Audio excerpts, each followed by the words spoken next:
Hello today. Welcome to the greatest year in music history, the only podcast about the greatest year in music history. I'm John.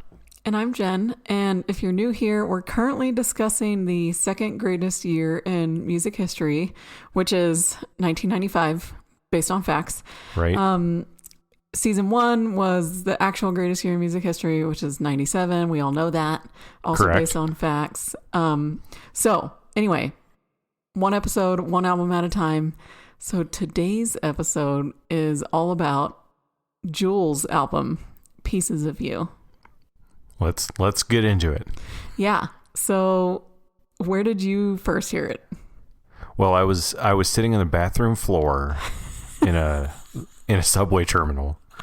Oh, okay. And a young girl was playing acoustic guitar In the bathroom? in the bathroom. Wow. Also sitting on the floor. Did she have a good voice? Or Yeah. Well, Right, well, yeah. no. No. Yeah, I mean the video, the first video, MTV, I'm sure was the first time I'd heard it. Yeah. And it was very 90s, very kind of folk pop, not really rock, but it was probably different. I mean, that was probably some of my first exposure to anything like this. Right. As a young one. What about you? I think probably the same, maybe the radio, and that was the video that you were talking about was for Who Will Save Your Soul? Right. Yeah. I was trying to remember. It wasn't like some monumental, No. like. Well, I don't remember hearing her on the radio. Yeah, that's I wasn't true. into those stations. Oh, the folk Alaskan women guitar singer-songwriters, that station? Yeah. Yeah. Sirius didn't Sirius didn't exist, but nor did the coffee house, coffee talk, whatever it is, station they have. Yeah. True. Yeah, so anyway, likewise, probably. I think it was probably that video. Mm-hmm. What'd you think? Yeah, well, I loved it. Okay. Because yes, it's folky. Yes, it's acoustic guitar, but again, I've said it 100 times. I love singing along to stuff. This is true. And that song in particular, it's very like, a lot of her songs are clever. And so there's a lot of like, I don't know if you'd call it play on words, but she's like a lot of irony and just cleverness. And I was like, oh, okay. Yeah. Hey, that's me. Hey, I see what you did there. Mm-hmm. Kind of, which I liked. And the singing was also amazing and gorgeous. And I loved singing along too. So yeah. What did you think? You kind of said. Yeah, I mean, I think I hadn't really thought about much of Jewel's discography, since the 90s, other than maybe one song we'll talk about later. Yeah. And, for the most part, I still like that original first single. Mm-hmm. That one's still really good. That one holds up. Yeah. Everything else, I can kind of take it or leave it. Mm-hmm. I'm famously not a folksy fella. Oh, okay. Yeah. But she does have a great voice, and I know she kind of would ebb and flow between the really belting it out and like that kind of yodeling, but then on the other side of the pendulum is the breathy baby. Yeah. Because she was like 20, 21 recording these. Yeah. Which, real quick, let's talk about that.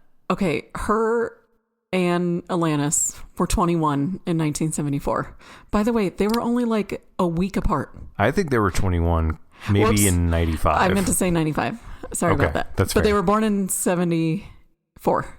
Wow. 1 week apart. Both Gemini babies, singing their hearts out. Okay.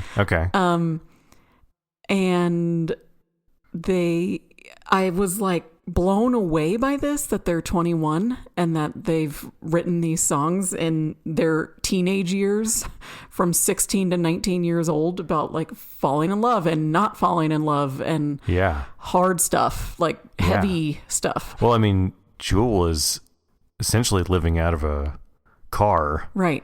You know, shopping these songs around that she had written, when she was 16, 17 years old.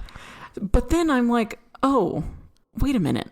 Like, how old is the Olivia Rodrigo's and 12 and Chapel Roan's and 14? See? Couldn't tell you. So it's not that wild. No. But they were. Well, some of the people like Alanis and Jewel's songs will stand the test of time. Yeah. And other ones probably won't. Yeah. It's okay. Maybe the Chapel might. They're little. Yeah. Olivia Rodrigo, I don't know. Well, I heard Paramore already, so we're okay. So, all right, back to this album. I just had to touch on that. This might be one of the few albums that we don't just gush about for 33 minutes. That's okay. Because you can't win them all. Yeah, listening back to it, even though 3 out of the 4 singles were amazing. So good. Mm-hmm. Who Will Save Your Soul, Foolish Games, and don't tell me the third one. They're so memorable. I forget. Well, you were meant for me. Oh, is that what I said? Is that what you're thinking of? That is what I'm thinking of. Okay, you did it. Yeah. We did it. All right, that was a good show. Thanks for listening. Anyway. Yep, this is the end of the pod. And then apparently Morning Song was also considered a single, but I don't remember it. Same. Anyway. Well, it was years later, too. Yeah.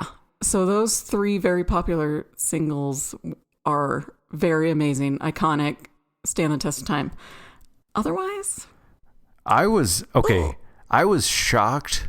Well, some of it we'll talk about later. I was shocked many times listening to this. Yeah. One, I had never heard it front to back before. The album, that is. Okay. I didn't know that several of them were recorded live. Oh, I know. And have applause at the end of some songs, but not other songs.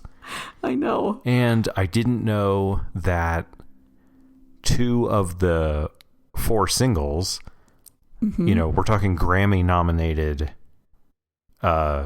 tracks. Yep. Were on the record as different versions and then re-recorded for the release as a single. And then what year was that? I think it was in 1997, which was arguably the greatest year in music history. Interesting. As proven by 21 episodes of last season. Yeah.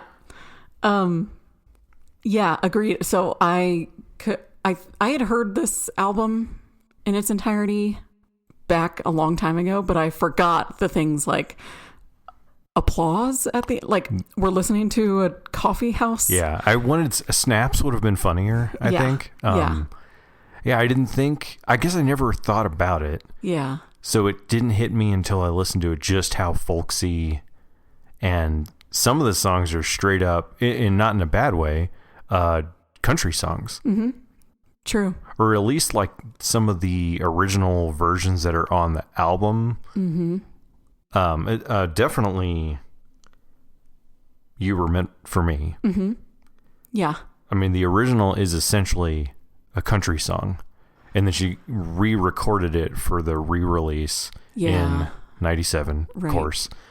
And that's like the version we all kind of know and love that got radio play, that got the video or whatever. Exactly. But the original one, it's kind of just like a country song. Her and guitar, and it's a solid 95 country song. Yep. Same thing with some of the other ones too. It was really interesting. I know. Hearing it. Yeah, I remember this past week when I was revisiting the whole thing, thinking, wait, even the hits, I was like, this isn't what it is. Wait, this isn't what it sounds like. I was thinking of the radio edit of the re-record in my head. Because that's the only version I'd ever really heard was probably the video, which I think the videos were for Foolish Games and You Were Meant for Me were the recording that's part of the video is the re-recording. Yeah. Yeah. Yeah. Wow. Well, so with all that being said, does it rule? Does it still rule? Well, what are you going to do? Did it rule? I'm not sure. I'm not sure how to answer that one. The 3 did. The 3 singles ruled, and they still do. Yeah. Those 3 are timeless. Mm-hmm. Now, the rest of it, okay. We have to talk about the title track. Yeah. Let's just get it out of the way. It's the second song on the album. Yeah. It's another one with clapping. Do we have to? Now, we're not going to go into specifics. No. But not so timeless. There are some shockingly what's age the worst, to borrow a phrase from the Rewatchables lyrics. I see what she's trying to do. Like, I get tell me if I'm wrong. It's called Pieces of You. She's trying to say you are all of the things that you also hate. Right. So you spew this hate,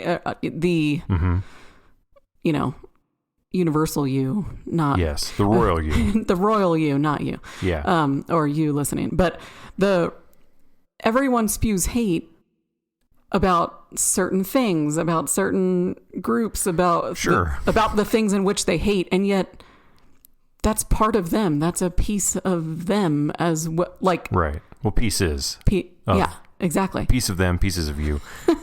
But she takes some hard left turns, mm-hmm. and then a hard right turn, and then another hard left turn. She zigs when you think she's going to zag. Yeah. And then keeps saying certain words over and over again. We won't reveal on this show or repeat. But it was shocking. Yeah, I know. Yeah. And then people were clapping at the end, and I'm like, excuse me. Repetitive. It's the harmony. After the 5th time, we were like, that's enough, Jewel. Yeah. Yeah. And then the next verse comes in, and you're like, we get it. You're going to talk about that group now. Great. Oh, yep. But, yeah. Okay. So moving on. Do you have a favorite song out of it, or a guitar part or lyric? Well, yeah. I think, so as far as the instrumentation or whatever, mm-hmm.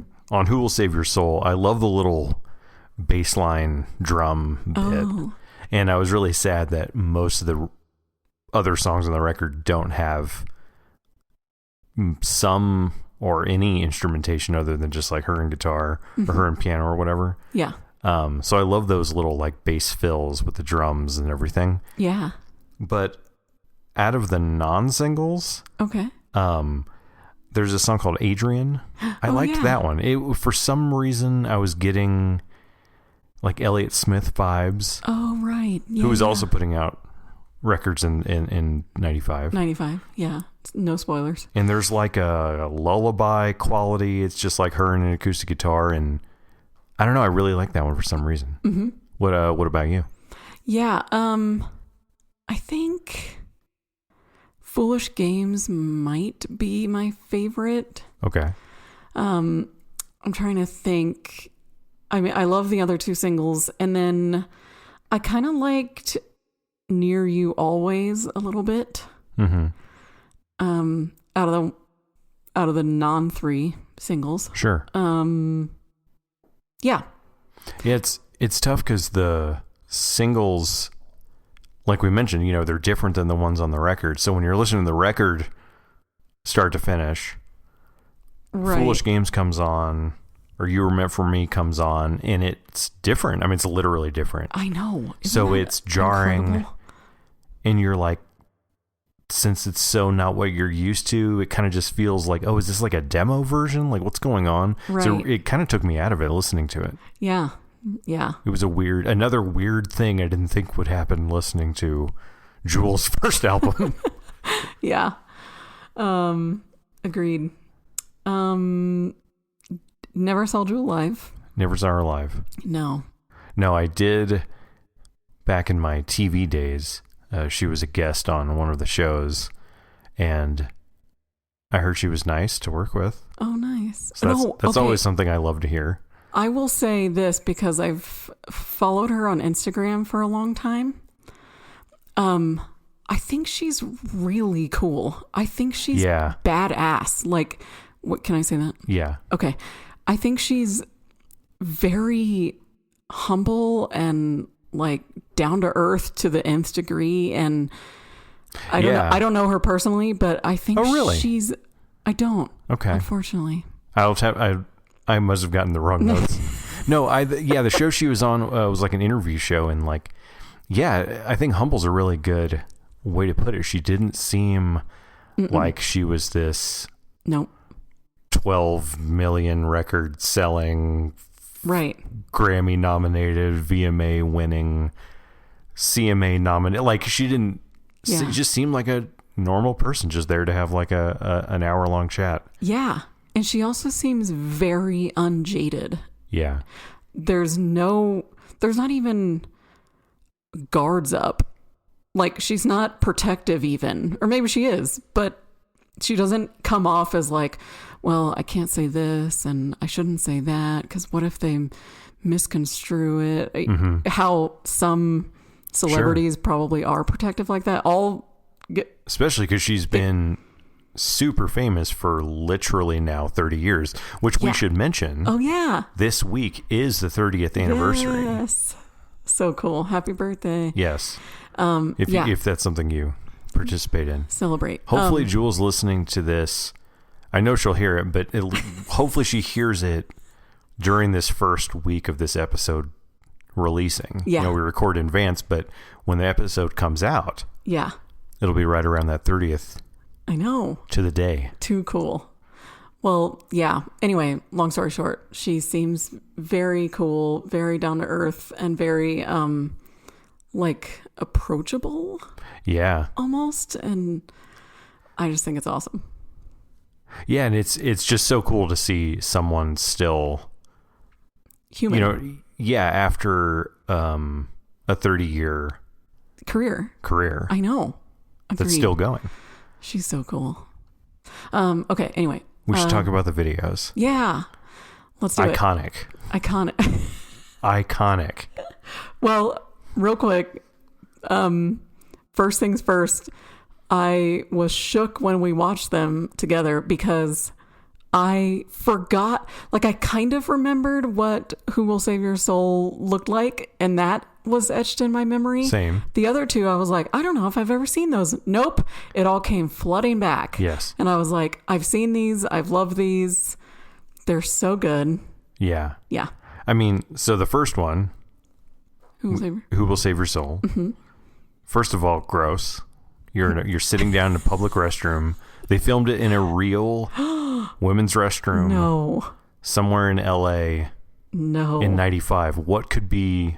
I guess the only thing more disgusting is a public restroom in New York in 95. Yeah. But oof. She's sitting on the floor and sometimes not wearing shoes. And I'm just like, I can't even imagine. Jewel. Can't even imagine. It's fine.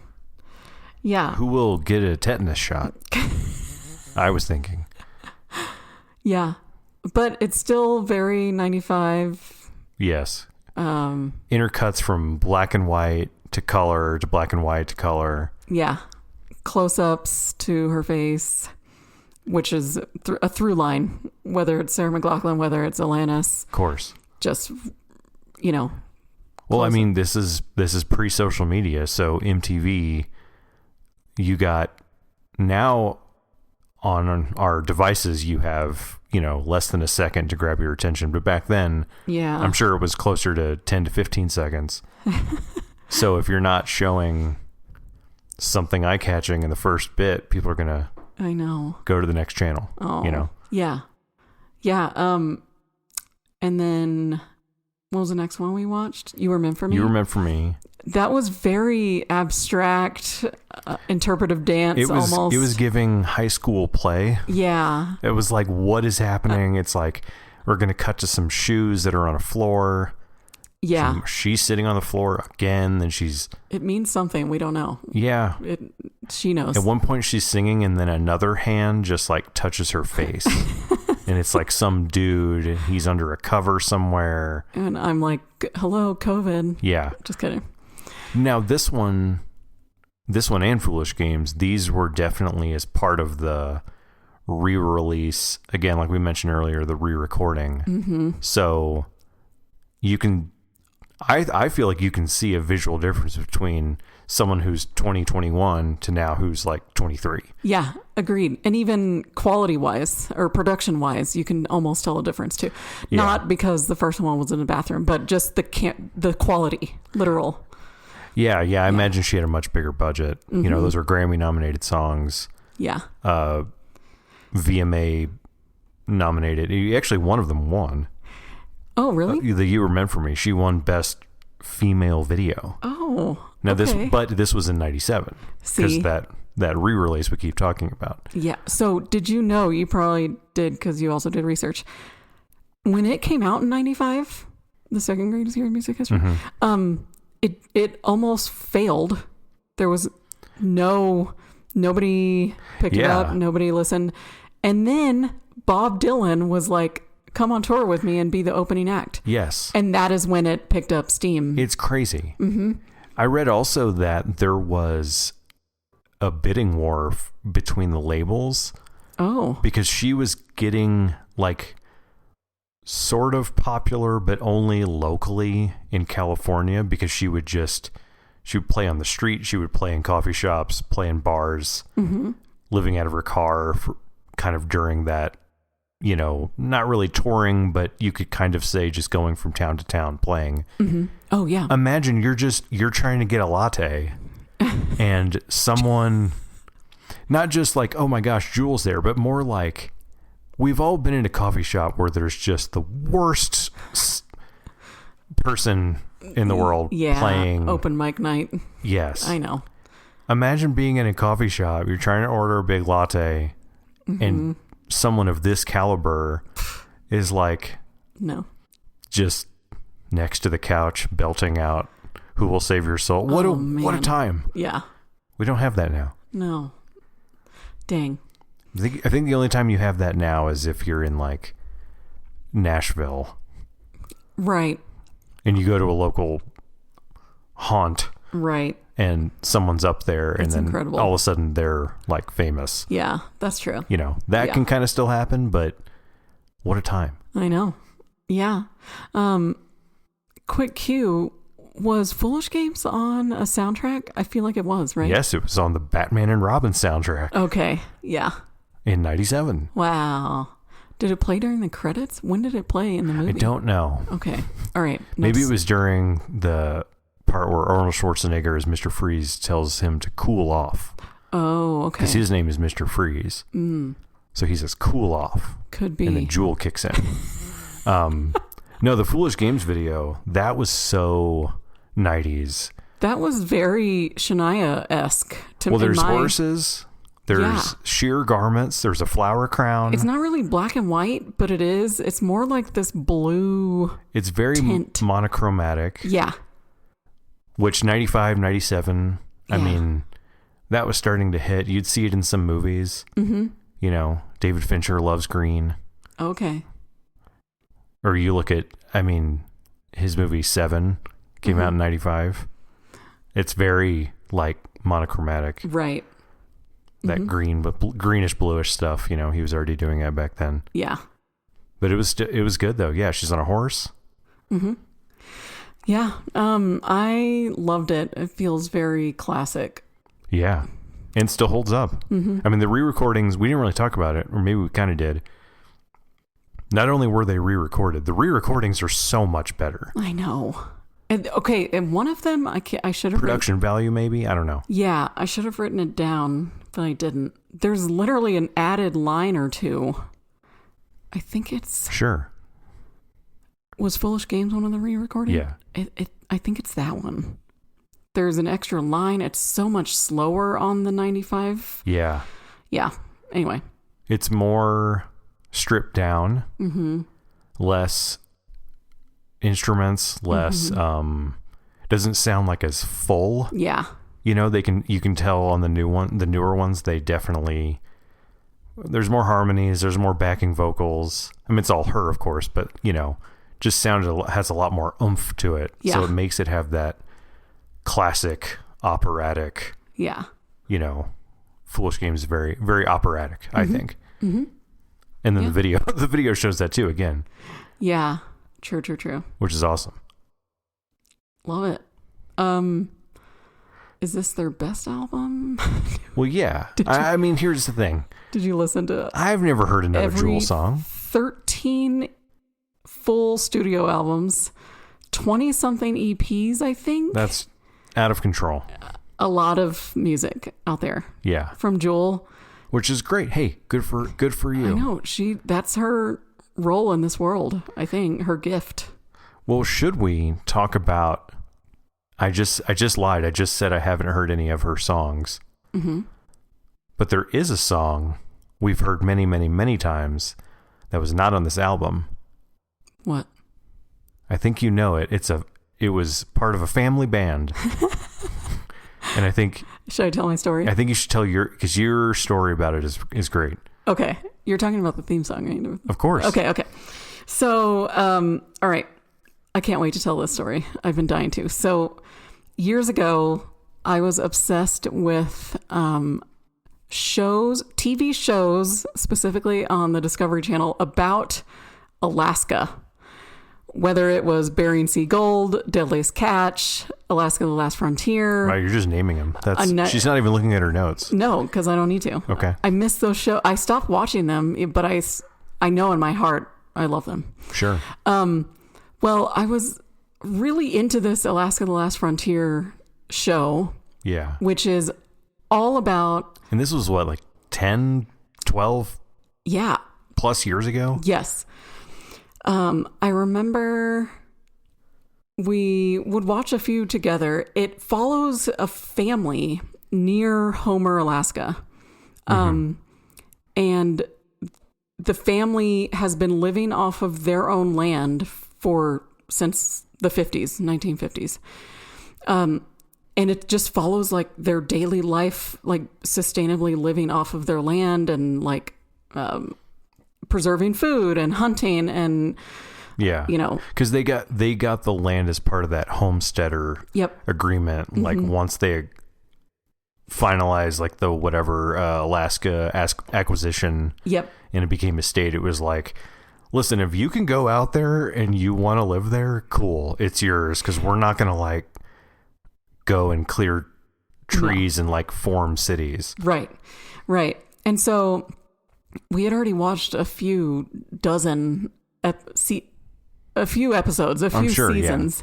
Yeah. And I remember one time thinking while the theme song was on, it's a guy and a girl's voice singing. Well, don't forget the eagle cry that happens. And there's an eagle cry. At least twice. It's dope.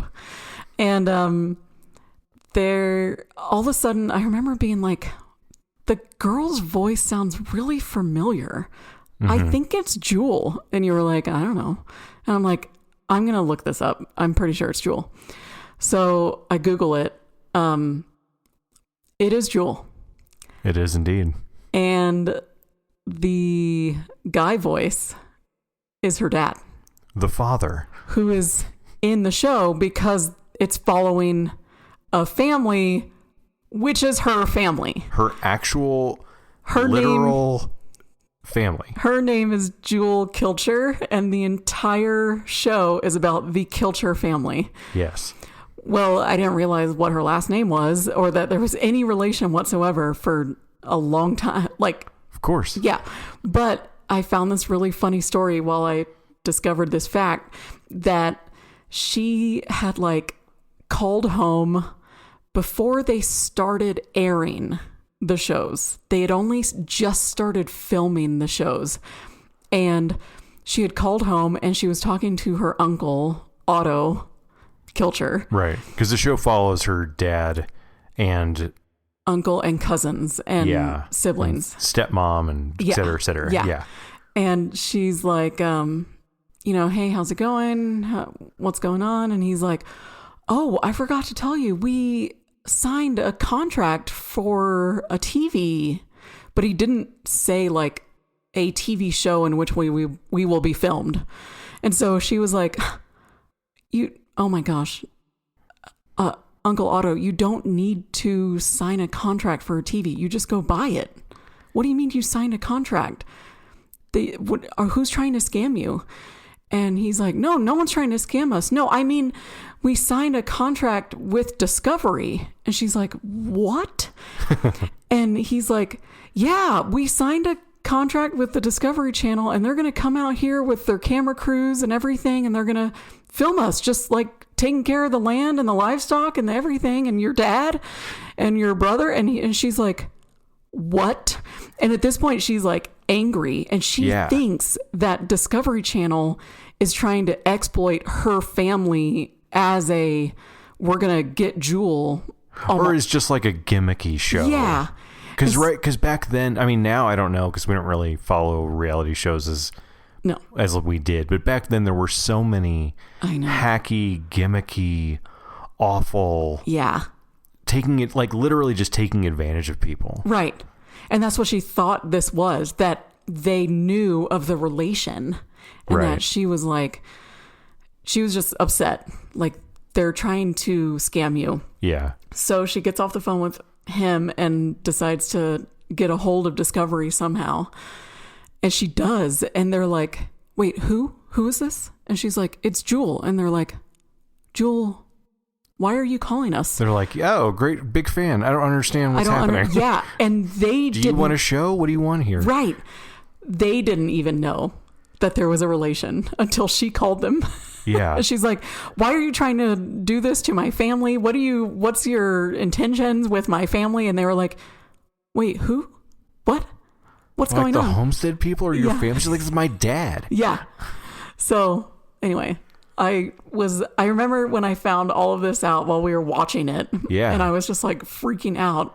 Well, and then there was YouTube footage of her and her dad performing the theme song live. Yes. In like a bar somewhere, because she just happened to I don't know, go home for the holidays or something. It was not like I'm playing a huge show, I'm going to bring out my dad. Right. I think later they kind of did something like that. Yeah, they did. But the first like kind of viral video or whatever you want to call it, it was definitely them at just like a tiny little nothing. Yeah. And she was telling the story, and then they play the song, and it's like a song she wrote with her dad. And yeah. So, and then the back story is that she's been singing either in churches, or just busking like on the street. Yeah. Or bars or shops. Schools or coffee shops in Homer, Alaska since she was 5. Yeah, and like the yodeling. And, the yodeling comes from Switzerland. Her father taught her how to yodel, so he also knows how to, and he's very good. He's a good singer. Yeah. And so that's where it comes from, because they're from Switzerland. Yeah. Yeah, that was right. The grandfather came over was born in Switzerland. You could get the land that way. Settled in Alaska. Yeah. Yeah. He, come to find out from the internet, he was in the Alaskan Senate. He was a member of the Senate for the state of Alaska. Do you think he could see Russia from his house? Yule Kilcher. Yule. That's his name. It's fantastic. I know. Too cool. But, whoa, okay. Sorry, went off on a major tangent. That's okay. We're actually recording from the homestead. I would love to visit Alaska someday. In the summer. Yeah, and I don't know about Homer. I can't remember where Homer is in Alaska and in relation to Anchorage. Right. But I will Juneau. But I will find out. Yeah. We'll get there one day. Yeah. But yeah. Any other final thoughts? I mean, go watch Alaska: The Last Frontier. Go listen to Pieces of You. Yeah. Listen to this pod first. Yeah. Then the reality show, then the record. Yeah. Then the re-release or the anniversary edition has the bonus songs on there. Mm-hmm. Okay. Cool. Go ahead. Rating? What would you... Well, I mean, pretty low. Yeah. Here's the thing. Because, when I go by the numbers. Mm-hmm. Oh, yeah. So when there's 2 or 3 I like and the rest I don't, that's going to be a low rating. So out of 95, is it bad to say like a 40? Oh, dang. No, it's fine. It's just not for me. Okay. The pieces they're for you. They're not for me. Later, I think she had an album, or maybe it was a book. No, I think it was an album called Picking Up the Pieces. Wow. A retrospective. Wow. On the life and times of Jewel. So good. I think I'd give it like a 65 out of 95. Yeah. Yeah. That's fair. Yeah. Well, I think with that, that'll do it for this week. Mm-hmm. Thanks everybody for listening. Make sure to follow us on social. Search @GreatestMusicPod, all on your favorite social platforms. Yeah, and tell us which song is your favorite, if we're completely out of touch and one of the other ones is your favorite. We'd love to hear from you, and give us a follow and a rating. I dare you. Do it. Okay. Double dog dare you to give us a rating on Spotify, Apple Podcasts, and Pocket Casts. And stay tuned for next week, where we'll be covering Deluxe by Better Than Ezra. Yeah, this better be good. I don't get it. You see what I did? Okay, I don't get it, but we'll see you next week.